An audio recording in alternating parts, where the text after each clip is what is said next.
இப்போ நான் வந்து முட்டை பொரியல் செய்ய போகிறோம். வானலில் கொஞ்சமாக எண்ணெயை ஊற்றிக்கணும். எண்ணெயை ஊற்றிட்டு ஃபஸ்ட்டு வெங்காயத்தை போட்டுக்கணும்.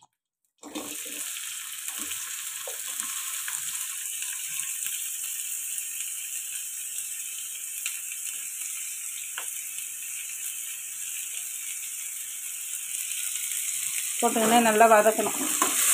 இந்த முட்டை பொரியலுக்கு வெங்காயம் கொஞ்சம் நல்லா வதங்குச்சுன்னா நமக்கு வந்து அந்த முட்டை ஸ்மெல் வெளியில் தெரியாது அவ்வளோவா. இல்லைன்னா ஒரு மாதிரி அந்த ஈரப்பதத்துக்கு இருக்கும்போது டேஸ்ட்டும் கம்மியாக தெரியும் நமக்கு. அதனால் நம்ம வந்து எப்பயுமே வெங்காயத்தை வந்து கொஞ்சம் நல்லா வதக்கணும். ஒரு 5 நிமிஷம் வரைக்கும் வதக்கணும்.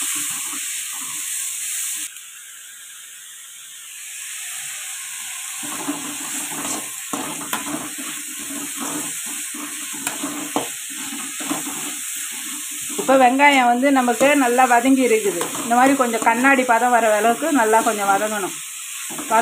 இப்போ வந்து இந்த ஸ்டேஜில் கொஞ்சம் உப்பு போட்டோம்னா இன்னும் நல்லா வதங்கும். இப்போ வந்து இதுக்கு கல் உப்பு போட்டால் அங்கங்கே திரியாக இருக்கும். அதனால் நான் தூள் உப்பே போட்டுக்கிறேன்.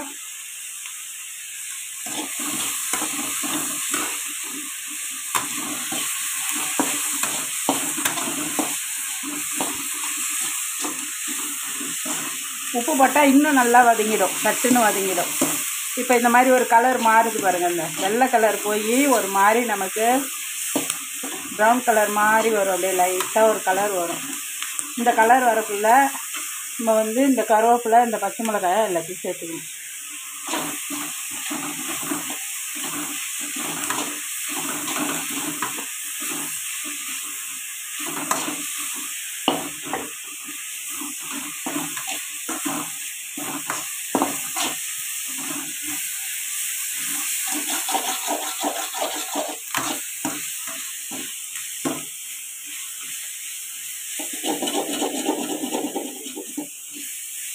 இப்போ நம்ம முட்டை வந்து உடச்சி ஊற்ற போகிறோம். ஊற்றக்குள்ளே அடி பிடிச்சிக்கும். அதனால் இந்த டைமில் 1 ஸ்பூன் எண்ணெய் வரைக்கும் இப்படி ஊற்றிக்கணும்.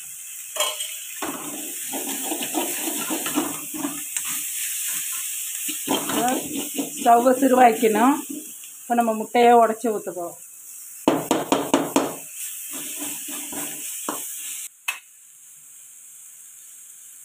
பொறுமையாக உடச்சி ஊற்றணும். இதில் ஓடு விழாமல் பொறுமையாக உடச்சிக்கணும்.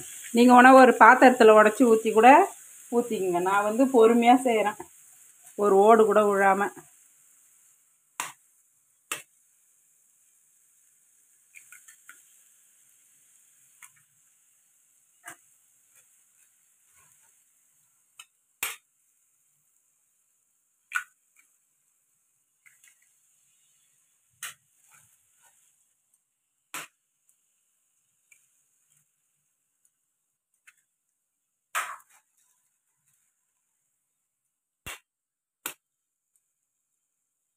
பார்த்து செய்கிறேன் நான். ஒரு ஓடு கூட உள்ள பார்த்துக்குங்க.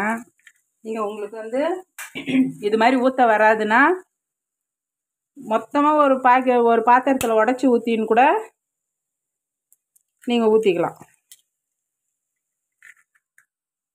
ஏன்னா ஓடு விழக்கூடாது, அதான் முக்கியம் ரொம்ப. இப்போ நம்ம நல்லா இதை இப்படி தொழவி விட்டுக்கணும்.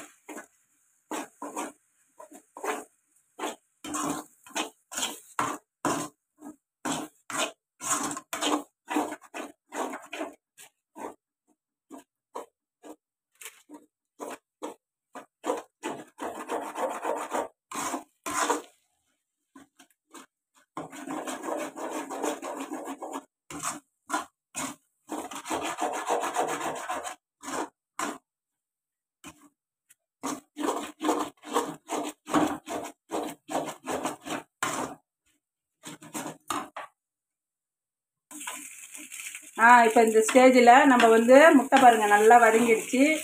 ரொம்பவும் நம்ம வதக்கினே இருந்தோம்னா ஸ்மெல் வரும், ஒரு மாதிரி முட்டை தீஞ்ச ஸ்மெல் வந்துடும். அதனால் இந்த ஸ்டேஜ் வரும்போது நம்ம கரெக்டாக ஸ்டவ் ஆஃப் பண்ணிடலாம். நன்றி, வணக்கம்.